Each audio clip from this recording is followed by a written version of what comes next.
Realmente presentar a Luis Miguel Ruiz Pérez pues es un poco difícil. Voy a ir muy al grano porque él me lo ha dicho y voy a ser preciso, concreto o no.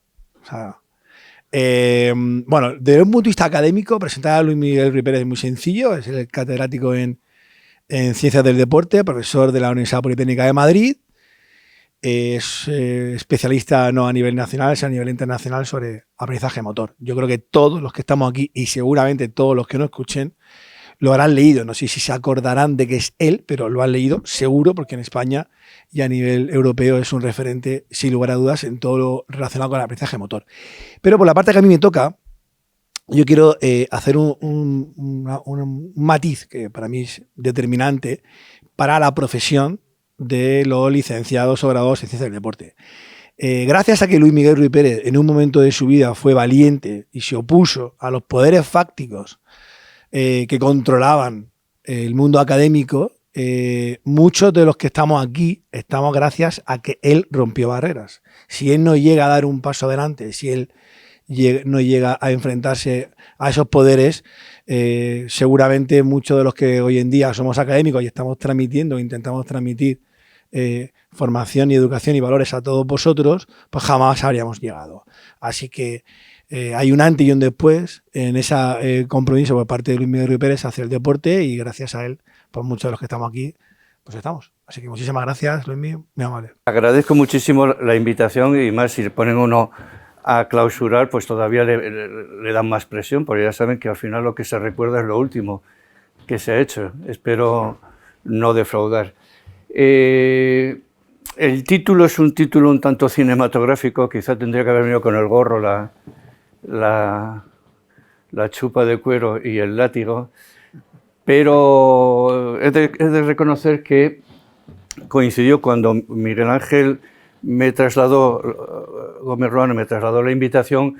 Era un momento en el que yo estaba leyendo sobre Vince Lombardi, que fue un famoso entrenador de fútbol americano, muy famoso por sus frases y tal, y entonces había una frase que nos permitía que de vez en cuando pues hablásemos sobre el particular, que tenía que ver sobre la práctica. Siempre se ha utilizado la famosa frase de la práctica lleva a la perfección, pero todos en el foro interno sabíamos que practicar por practicar no lleva a la perfección.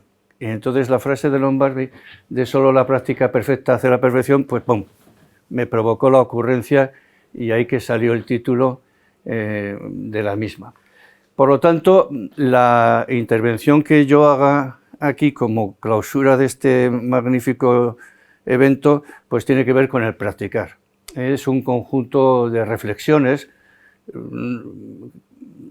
faltas de radicalismo. Yo creo que ya con la edad me he vuelto más comprensivo de algunos asuntos y me dejo llevar menos por el maniqueísmo del sí o no, de lo bueno, lo malo, lo tradicional, lo progresista y demás, porque, como bien sabemos, la vida y el entrenar es bastante más complejo que simplemente encajonarlo en una o en otra versión.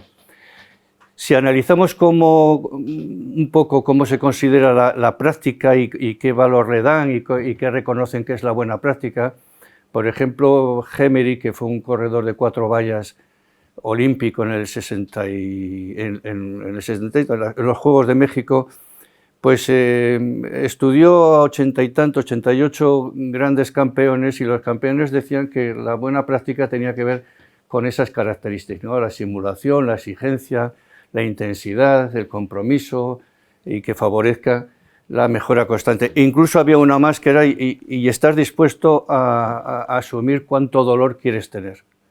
Entonces, digamos que siempre ha habido una preocupación por estos asuntos y los especialistas de control motor pues siempre, y aprendizaje motor siempre han tenido consideraciones muy parecidas. Es decir, que haya algo, que haya un propósito y un objetivo claro, que favorezca el progreso, que sea abundante, el compromiso, feedback relevantes y que favorezca la transferencia.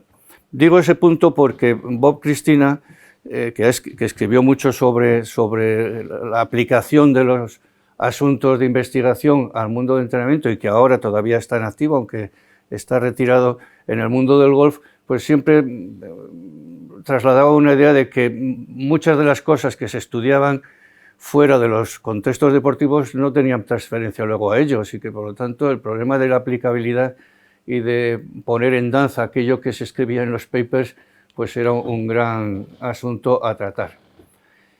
Como aquí digamos que el motivo de vuestra reunión es la aplicación de la ciencia al entrenamiento, pues convoqué mi mesa redonda. Y en mi mesa redonda pues convoqué a 4 personas a las que le tengo un gran reconocimiento, incluso en algunos devoción, porque leerlos y estudiarlos pues me ha hecho crecer mucho. Un expertólogo, que es el de la izquierda, Erickson, un científico, como es Bernstein, en materia de control motor, un entrenador deportivo como Gooden, de baloncesto, y una... Bueno, está a caballo entre experta en control motor, pero realmente en la época a la que yo quiero hacer referencia estaba ligada a la enseñanza. Es como una pedagoga, como una persona muy preocupada por trasladar el conocimiento a los profesores. Bueno, a partir de esta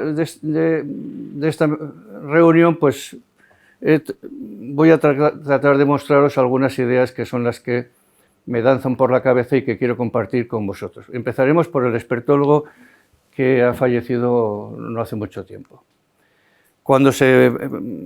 Bueno, para los que lo conozcáis y no lo conozcáis, pues Erickson es el hombre que ha estudiado más a los expertos, o estudió porque ya ha fallecido.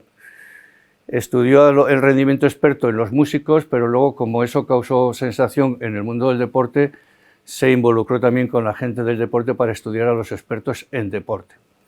Y fruto de sus estudios, pues ya son pocos los que al hablar de campeones expertos y de aprendizaje experto no se hace referencia a este autor.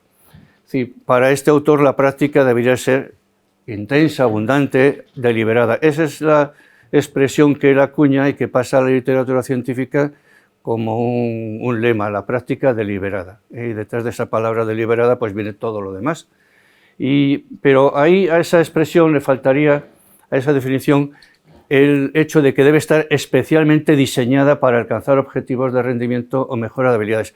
Por eso cuando a veces se pregunta qué es la práctica deliberada, dice, pues no es lo que habitualmente hacemos. No es lo que habitualmente hacemos, es una práctica en la que, como se ha visto por las referencias anteriores de Cristina o de Gemery, el compromiso, la implicación, la dedicación, la intensidad y la abundancia es lo más característico. Y la voluntad de querer ser mejor. Recientemente se ha muerto, este mes, ha muerto Bobby Knight, un famoso entrenador de baloncesto, y tenía una frase muy famosa, dice, todos desean querer ganar, pero muy pocos ponen la voluntad para conseguirlo. Y esa voluntad tiene que ver con la implicación y la intensidad en todo aquello. Y él lo veía en los músicos y cuando se analizaron a los deportistas, a los grandes deportistas, pues se vio en ellos también. Fruto de ello, pues establece una serie de peculiaridades. Recordar que es a partir de un libro casi de un ensayo que publica Malcolm Gladwell, pues las famosas 10.000 horas pasan a ser el lema fundamental de la práctica deliberada, algo que él no había planteado así. Es decir, como para ser un gran campeón, un experto, hay que practicar 10.000 horas. Bueno, 10.000 horas, o 8.000, o 5.000, o 20.000, pero lo importante es lo que hay en esas horas. Entonces, en este sentido, cuando lo establece y dice cuáles son los elementos fundamentales, pues dice, bueno, la motivación, claro, es que estar tantísimas horas entrenando, dedicar tanto tiempo a una actividad concreta, centrarse en ella, reclama compromiso, dedicación, disciplina, como dicen ahora, grit, ser un gritty, para poder aguantar todo aquello que el nivel en el que uno se encuentra le está exigiendo. Y además un grado de concentración que no puede permitirse desconectar, porque el tiempo es el que es, las horas que puede entrenar a esa intensidad son las que son, y por lo tanto no puede perder el tiempo en zarandajas. un buen entrenador que además de buenos feedback. Aquí se ha hablado bien de los entrenadores porque es que es el eje fundamental de todo. El entrenador que conoce muy bien su materia, que está constantemente preocupada por ella, que está en contacto con personas que pueden enriquecerle, que es capaz de relacionarse con el material, con las informaciones, con las investigaciones, que es ortodoxo pero a la vez es heterodoxo, es decir, que sigue lo que puede ser la tradición, pero a su vez está dispuesto a cambiarla si con eso es capaz de conseguir cambios y transformaciones y progreso en sus deportistas. Y las tareas, el diseño de las tareas, el establecimiento de aquellas tareas que son las más apropiadas, las más convenientes para ese objetivo específico y concreto que necesita ser cambiado, mejorado y transformado. Y entonces cuando uno coge ese tipo de datos acerca de la práctica deliberada y los considera así un poco como un interrogatorio que nos hace Erickson, las preguntas que él hace tienen que ver con aspectos muy concretos y muy específicos. Las tareas que diseñamos están claramente definidas, son un reto, suponen un paso más, está por delante del individuo, le va a poner en situación de tal manera que pueda implicarse de manera intensa en ello. Son tareas que además reclaman intervenciones y esas intervenciones que realizamos favorecen cambios, constatamos esos cambios, seguimos esos cambios, vemos lo que significan ese tipo de intervenciones, favorecen la mejora, damos oportunidades abundantes y variadas para que practiquen, es decir, desde que se entra el minuto 1 hasta que se sale el minuto X, los individuos están intensamente implicados en todo lo que se está haciendo, las transiciones se hacen con una rapidez y una facilidad pasmoso, todo está pensado, dónde está el material, dónde se deben estar los elementos que deben ser utilizados, nada se deja al azar, de tal manera que el tiempo que está previsto para ser utilizado se utiliza de manera clara y manifiesta, ofertando oportunidades abundantes de práctica. Es un trabajo en el que, es un clima en el que el trabajo favorece que se dediquen, que pongan lo que habitualmente decimos la carne sobre el asador para que tratar de mejorar, para tratar ese sentido de proyecto que se promociona, en el cual los individuos se implican y es exigente a todos los niveles, pero en este caso vamos a decir mentalmente exigente, de tal manera que el individuo sea capaz de involucrarse en situaciones de diferente grado de complejidad y poder encontrar la solución y solventar los problemas que se le plantean. Bueno, esos son preguntas que se decantan de las lecturas y de los estudios abundantes que se han hecho a partir de la propuesta de práctica deliberada y de rendimiento experto de Erickson. Si es suficiente, bueno, a la primera pregunta casi siempre se hace una referencia a los números, a la cantidad. ¿Es suficiente las 10.000 horas? Bueno, pues no. Probablemente no es suficiente. Hay el rendimiento deportivo es bastante más complejo que simplemente 10.000 horas. Son muchas más cosas las que están implicadas en él. Pero ¿es necesario? Sí. Es decir,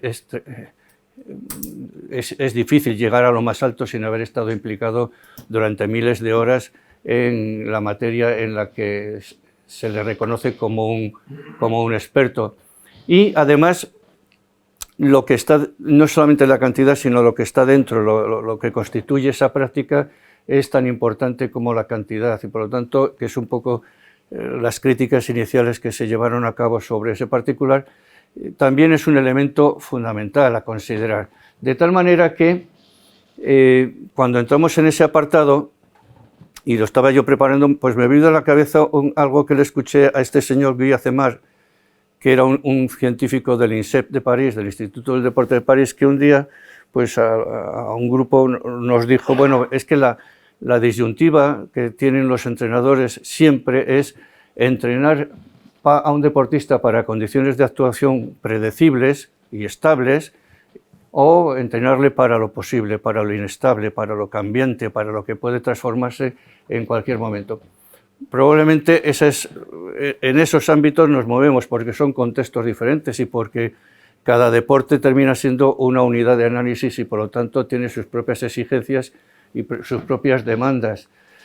Los contextos predecibles siempre reclaman reproducir soluciones preestablecidas para solucionar los problemas. Son contextos, clásicamente en ámbitos de aprendizaje motor se les llamaba contextos cerrados, estables, en los que los sujetos pueden tomar sus propias decisiones y es fácil que el sujeto pueda practicar de una manera intensa la solución al problema que se le presenta. No se va a mover el tapiz por el que tiene que realizar la secuencia gimnástica, por ejemplo, ni se van a mover las anillas, y por lo tanto es un contexto en el que todo está bien definido y por lo tanto el individuo tiene que aprender ese tipo de soluciones. Los contextos más impredecibles, que suelen ser los que nos gustan más, son aquellos en los que aparentemente todo puede cambiar en cualquier momento. En algunos ámbitos le llaman los contextos VICA, volátiles, inciertos, cambiantes y ambiguos, de tal manera que son los que suelen identificar pues, ámbitos muy diferentes. El ámbito deportivo, hay infinidad de deportes que se caracterizan por eso, el ámbito militar, el ámbito empresarial, el político, es decir, que son contextos bastante complicados en los que a veces los problemas no están bien definidos y donde los individuos tienen que jugar con escasez de información, pero que tienen que ser capaces de decidir y de tomar y de buscar soluciones que sean las más apropiadas en cada momento, además en una cadena de toma de decisiones que a veces puede ir a una velocidad pasmosa. Entonces, en este sentido, estaríamos ante un continuum, es decir, lo cual nos impide que seamos tan radicales como decir, bueno, pues esto es lo más tradicional y esto es lo más progresista, esto es lo mejor y esto es lo peor, esto es lo que debería hacerse siempre en todo lugar. No, porque depende del tipo de actividad, depende de los contextos que la caracterizan, depende de los individuos, es decir, que hay muchos depende a considerar. Llegado a este punto, reclamo la presencia de otros dos participantes de esa mesa redonda, que es, en este caso, el entrenador que tenemos a la izquierda, John Wooden, y a la derecha a Nicolas Bernstein, que diríamos que es el científico. ¿Por qué? Porque ambos dos han promocionado y han defendido dos propuestas que aparentemente son diferentes, aunque luego a la hora de la verdad no lo son tanto, pero para el público que lo hemos leído, pues nos ha parecido que uno se colocaba en un lado y otro se colocaba en otro. Si John Wooden, como bien sabéis, fue un laureado entrenador de baloncesto en UCLA y que las cosas que ha hecho no solamente en el mundo del baloncesto, que como veis han sido muchas y muy notables, han sido relevantes, pero ha trascendido más allá del mundo del baloncesto por las cosas que escribió, por las cosas que trasladó a los demás a través de sus libros y a través de sus conferencias. Él, en ese párrafo que tenéis ahí, pues indica que no es muy amigo de las charlas de vestuario ni de los tablones para hacer las jugadas, y que para él la clave del aprendizaje es repetir, repetir y repetir, y hacer que los individuos dominen los elementos, sobre todo, como él escribe, los fundamentos. Los fundamentos los tienen que tener totalmente dominados, no tienen que pensar en ellos, no tienen que plantearse cómo se llevan a cabo. Por lo tanto, esa idea de repetir y repetir la traslada cuando le preguntan una vez sobre cuál era su concepción del aprendizaje. Dice, bueno, hay 8 leyes de aprendizaje y que se basan en demostración, explicación, imitación, y luego repetir, repetir, repetir, repetir y repetir. Y así es como lo trasladaba. Claro, ese tipo de consideración pues resulta complejo actualmente de mantener, porque el repetir y repetir siempre se le interpreta como una repetición mecánica, donde el individuo no está implicado, donde lo que hace es monótono, es aburrido, puede llevarle a estar muy estereotipado, es decir, toda una serie de adjetivos y de consideraciones bastante negativas. Pero todos sabemos en el foro interno que para dominar algo hay que repetirlo muchas veces. La cuestión es repetirlo bien. Jordan decía, uno puede tirar 8.000 veces a canasta y tirar 8.000 veces mal. Será campeón tirando mal 8.000 veces. pero si cada tiro a canasta supone una experimentación y una revisión de lo que está haciendo y cómo lo está haciendo, de tal manera que sus acciones cada vez son más eficaces, más eficientes y pueden formar parte de lo que puede ser lo que le solicite la situación de juego, eso puede ser también el punto de partida para la exploración y para incluso la creación. ¿Quién ha dicho que repetir y repetir? Fijaros que ese tipo de consideraciones están muy relacionadas con la memoria y con lo que vemos en otros ámbitos, que ha sido muy denostado y que ha sido muy, muy criticado. Entonces, digamos que deberíamos verlo con un poquito más de tranquilidad y no posicionarnos a un lado y a otro. Algunos, Gickelstone, que es un emérito, ya un famoso psicólogo emérito, dice que es uno de los mitos, eso de posicionarse en términos de sí o no, esto es lo mejor o esto es lo peor, cuando hablamos de cosas tan complejas como el aprender habilidades. Podríamos incluso hablar de repeticiones intencionales. Uno rebusca a los que más han escrito sobre estas cosas, y cuando hablan de este tipo de asuntos, que lo suelen identificar como hábitos que uno es capaz de llevar a cabo con fluidez y sin pensar en ellos para poder responder a las demandas, dicen, bueno, pues sí, puede haber hábitos mecánicos y poco infructuosos, pero hay otros hábitos que pueden ser más inteligentes, que pueden ser más flexibles, que pueden ser utilizables en situaciones diferentes. Esa sería una posición en un extremo, y en el otro extremo tenemos a Nicolas Bernstein, que cuando se conocieron sus escritos en los años 90 se tradujo un libro. Se había traducido antes del ruso algún libro, pero probablemente el más, para los entrenadores, el más definitivo fue el que se traduce en los años 90, que se titula Dexterity, la destreza, y en el que en algunos de los capítulos dice, bueno, los entrenadores saben que practicar no supone la repetición de una misma solución constantemente, sino que supone el desarrollo de soluciones que van mejorando de ensayo a ensayo, y por lo tanto la práctica es una particular forma de repetir sin repetir. Y eso se ha quedado para la historia. Repetir sin repetir, que en realidad, pues como te dije, hay que variar. En los años 70, pues empieza a manifestarse pues una posición muy favorable a esas ideas.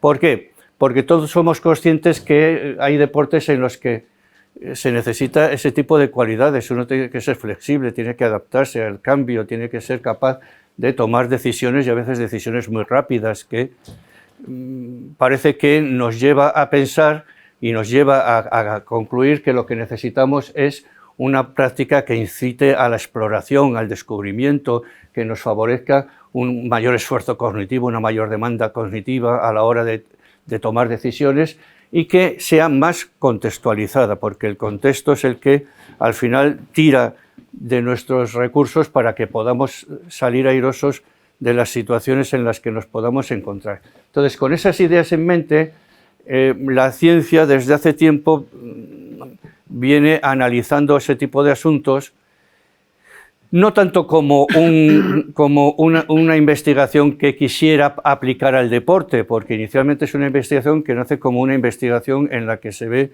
que hay condiciones de práctica que favorecen más el aprendizaje o condiciones de práctica que lo favorecen menos, pero en muchos casos esas condiciones de práctica podían ser transferidas al mundo deportivo y empezaron a filtrarse, lo cual pues entraba en choque con algunas de las propuestas que veíamos que se veían en las ideas de Wooden. Bueno, las propuestas sabéis que siempre están alrededor del verbo variar. La teoría del esquema del aprendizaje motor de Richard Smith, pues la hipótesis más conocida que tiene es la hipótesis de la variabilidad al practicar, que en realidad es lo que tenéis en pantalla, es decir, uno tiene una serie de tareas o una serie de variaciones sobre una tarea, y lo que tiene que hacer es proponerlas para que se practiquen o bien de manera sistemática o bien de una manera menos sistemática. Y entonces empieza a introducirse, a filtrarse la idea de la variación, del cambio a la hora de practicar. Con los estudios sobre lo que se llamó y se llama interferencia contextual, es decir, interferir en el contexto, a partir de un señor que se llamaba William Batik, en el mundo del aprendizaje motor se recoge esa idea, hombre, y resulta que si combinamos las tareas de manera no sistemática, aleatoria, es que podemos conseguir que aprendan más. Y entonces aparece la siguiente propuesta, es decir, combinen ustedes de manera asistemática aquello que vayan a promover. Incluso los estudios de otros investigadores hacían ver que cuando uno tiene que aprender una tarea, si se separa, si se hace un espacio entre el momento en el que está aprendiendo y el momento que vuelve a tener que aprenderla, y dentro de ese espacio aparecen otras cosas, cada vez que tenga que volver a la tarea principal, pues el olvido va a estar presente, pero ese olvido le va a favorecer el que reconstruya de nuevo su respuesta y va a favorecer su aprendizaje. Es decir, que esas ideas de variar, de aleatoriedad, de intercalar, de espaciar, son las que están muy presentes en los estudios de investigación y que se van trasladando no solamente al ámbito deportivo, sino también a otros ámbitos de aprendizaje académico y escolar. E incluso en los últimos tiempos es el provocar perturbaciones, con un enfoque más basado en los sistemas dinámicos y demás, pues el provocar, porque ya no es solamente jugar con las propias tareas, que las puedo ordenar y las puedo combinar de forma diferente, o las variaciones de una tarea las puedo combinar de forma diferente, sino que puedo introducir cosas que no tienen que ver con la tarea principal que se tiene que practicar. Ahí tenemos el famoso lanzador Chopra, el famoso lanzador hindú, que diríamos que conocía sobre este asunto, porque introduce actividades que poco tienen que ver con lanzar, como subirse en un balón para tratar de llevar a cabo el gesto del lanzamiento, y así sucesivamente. Veríamos que muchos entrenadores, sin haber estudiado este tipo de asuntos y sin ser partidarios de lo que se llama el aprendizaje diferencial, introducen tareas adicionales en la práctica que no tienen que ver con la cuestión principal que están aprendiendo, pero que hacen que el individuo tenga que estar muy concentrado, muy presente, repartir sus recursos para llevar a cabo la tarea. De tal forma que la pregunta del millón es, bueno, ¿y eso les hace aprender más? Bueno, pues hay un aviso que es importante que se tenga en cuenta. En este tipo de estudios, y aquí echamos manos de un famoso psicólogo de UCLA, Robert Biok, que lo avisó, este tipo de trabajos de variación, de aprendizaje diferencial, de poner en situación de una gran carga mental a los individuos a la hora de practicar, tiene como contrapartida de que sus efectos no son inmediatos. No son inmediatos, por lo tanto, los resultados inmediatos no son fiables. Uno diría, en palabras sencillas, bueno, hay que esperar. Bueno, decimos habitualmente, si lo que queremos es comprobarlo, hay que hacer una prueba de transferencia y de retención para ver esos efectos. ¿Por qué? Porque nos podríamos llevar la sorpresa de que nada más terminar el periodo de entrenamiento, si se le evaluase, tendría un resultado, y a la semana ese resultado habría cambiado. Entonces, digamos que de manera más latente el proceso de transformación que se da en todos nosotros cuando nos involucramos en actividades complejas, pues tiene su tiempo para manifestarse. Por lo tanto, ese es un buen aviso, sobre todo porque muchas veces seleccionamos y organizamos los grupos basándonos en lo más inmediato, después de haber estado trabajando con ellos en lo más inmediato, y a veces lo más inmediato no es lo más fiable. Habría que tener un poco de paciencia.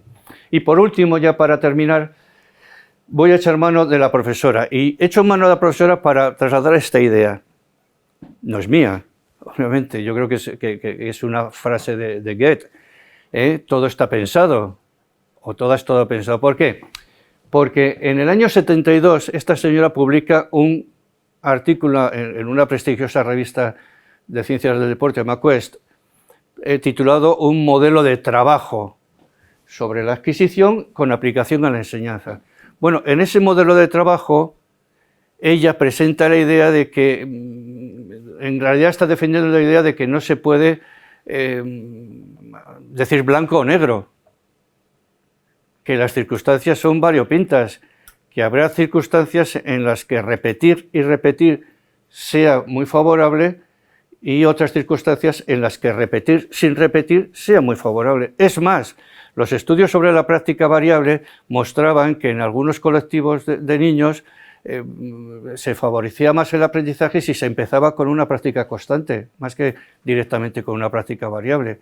Quiere decir que las posibilidades del asunto son bastante más amplias que simplemente decir, bueno, pues esto es tradicional y lo dejo de lado, y esto es lo más moderno y me apunto directamente a ello.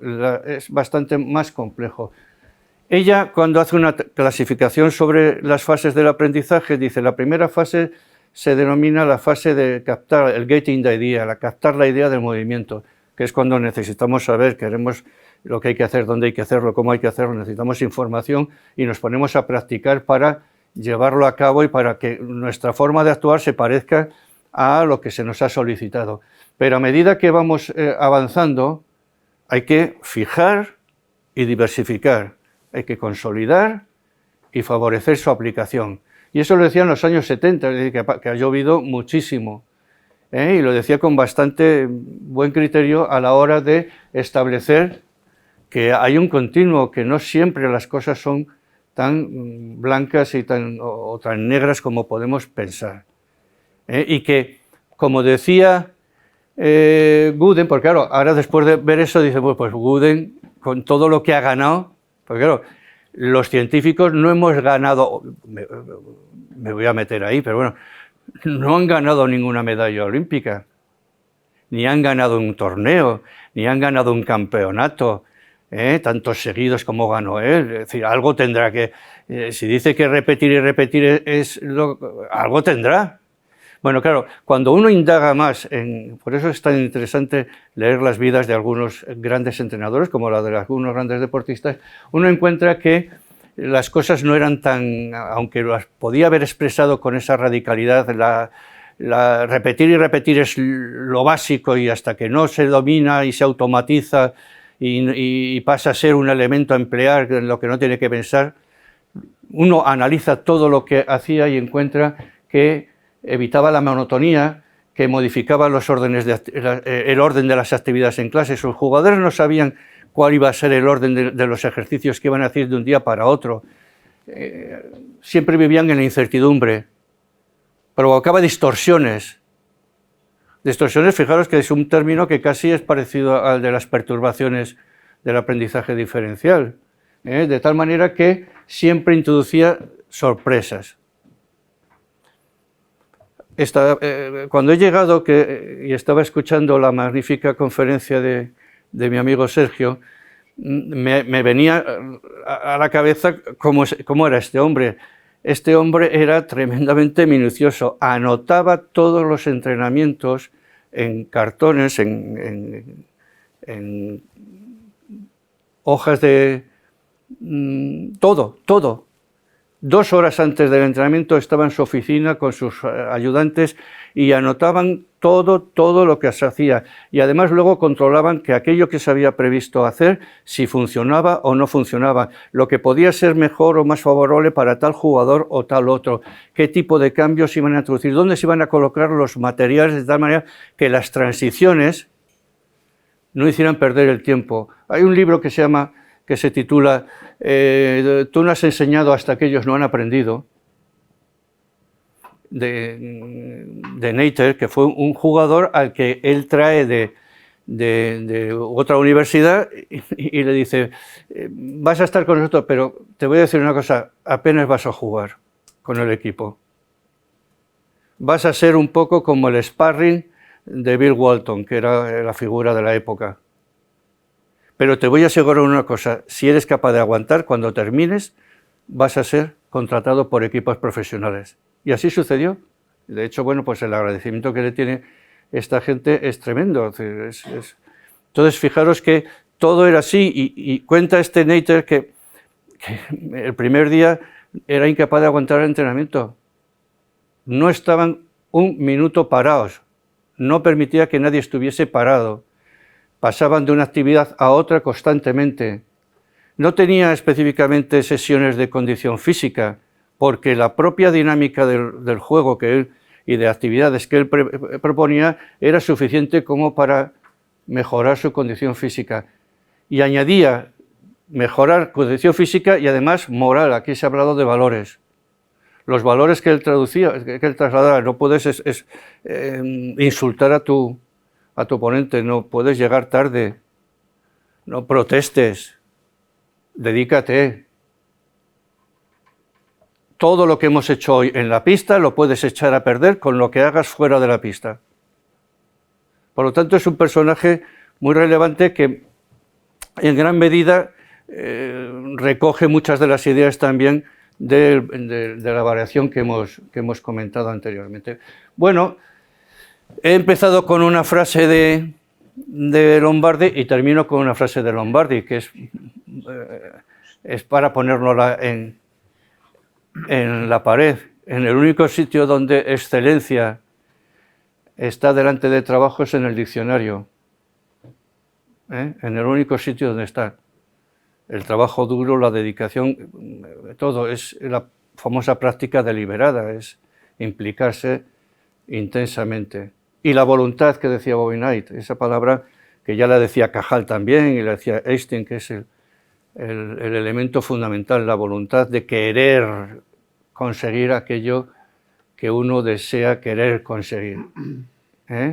Gooden decía y con esto termino, que el éxito, él decía que hay una famosa conferencia en las conferencias TED, cuando ya estaba a punto de, al año siguiente murió con 100 años, es decir, que fue muy longevo, la distinción entre ganar y tener éxito. Tener éxito significa meterte por la noche en la cama con la paz mental de que has hecho todo lo que tenías que hacer para tratar de ser un poco mejor ese día. Olvídate de los días jugadores, olvídate de más canastas, menos canastas y tal. ¿Has hecho lo que tenías que hacer? Pues hoy has tenido éxito. El resto de las cosas irán viniendo. Por lo tanto, bien, fin. Gracias por la atención. ¿Hay alguna pregunta de la sala? No os atrevéis, ¿eh? Venga, una pregunta, va. Como siempre, cada vez que te escucho, Luismi, sigo aprendiendo. Y gracias por transferir tanto conocimiento de manera práctica. Yo no he parado de tomar notas. Entonces, me gustaría que todavía lo aterrizara alguien más, lo aterrizara aún algo más. ¿Qué le diría a un joven entrenador que tiene que diseñar tareas para que sean eficaces? Yo he apuntado un montón de cosas para mi propia modificación de mi propia intervención, pero como tú bien sabes, estamos en una sociedad ya cada vez más inmediata y quiero la receta. Bueno, pero aunque sea más inmediata, a veces hay que parar un poquito el carro, no dejarnos llevar por la velocidad de... Bien, vamos a ver. Si yo tuviese todas esas contestaciones, pues hago un libro y bueno, no me haría rico, pero bueno. Pero te quiero decir que diría que, utilizando una expresión, ya que hemos hablado de Gooden, habría que entrenar a la antigua usanza. Es decir, lo primero vamos a conocer quién tenemos, qué necesita, cuáles son sus puntos fuertes, sus puntos débiles, en qué contexto estamos, cuál es la finalidad de todo, porque eso es determinante, lo que viene de fuera condiciona mucho a todo lo que está dentro. Ahora podríamos decir, bueno, pues dependiendo si de lo que necesita es una mejora en un cierto tipo de cualidad o de aptitud, pues habría que pensar cuáles son las tareas y las actividades que pueden ser las más apropiadas y el modo de llevarlas a cabo. En algunos momentos pues reclamará que ese entrenador tenga que estar muy encima de él para decirle los 4 consejos que tenga que decirle. No hay que decir más, no hay que dar charlas, pero si conoces bien las habilidades que estás enseñando, sabes que captas al vuelo cuáles son los puntos débiles que hay que fortalecer y por lo tanto en los que tienes que intervenir con retroalimentaciones buenas. Eso es lo que hacen los profesores de música o los que hacen todos los buenos profesores, vosotros. De tal manera que diseñar esas tareas responda a las necesidades concretas de aquellos que están bajo tu responsabilidad. Y obviamente ver si funcionan. Cuando decía lo de Wooden es que tenía todo anotado de funciona o no funciona, hay que cambiarlo, no hay que cambiarlo. ¿Está uno dispuesto a ser tan minucioso y tan detallista como este ejemplo que os he puesto de entrenador? Pues no lo sé. ¿Estás tan dispuesto a sentarte, no sé, 1 hora antes de ir al entrenamiento, de estar en entrenamiento, para ver y consultar con otros? Porque, como decía él, los otros también tienen cerebro. Entonces, de tal manera que podamos establecer toda la secuencia de actividades y tengamos en cuenta hasta los más mínimos detalles, porque al final todo está en los detalles. Unos balones mal colocados, unos aparatos mal ubicados que de repente rompen el ritmo porque hay que cambiarlos, colócalos en el lugar donde tienen que estar para que cuando llegue el momento los cambies, los utilices, se quiten de en medio. Establece la secuencia. Si unos están tirando a canasta, los otros están haciendo el scrimmage, ese que dicen, están llevando a cabo otro tipo de tareas, pero en el momento que estos terminan, cambian y cambian. Entonces, eso se puede hacer porque la gente que tienes es capaz de soportar ese tipo de ritmo. Si no es, claro, si es una escuela que están aprendiendo, la cosa también cambia radicalmente. Hay que empezar, pero aún así incluso me plantearía, para que puedan involucrarse y puedan estar metidos en el ajo, la regla del 20-80. Eso que dicen, la regla de los mínimos valiosos o vitales. Me parece que también le llaman la ley de Pareto. Es decir, el 20% de los recursos que provoca el 80% de los logros. ¿Qué necesitan mis jugadores? ¿Qué 20% de recursos necesitan en cada momento? Porque van a ir cambiando a medida que van a ir mejorando para que sean capaces de que sus logros sean cada vez más abundantes. Y eso, tenerlo muy... No sé si estoy mareando la perdiz, pero bueno. Bueno. Pues vamos a dar un fuerte aplauso.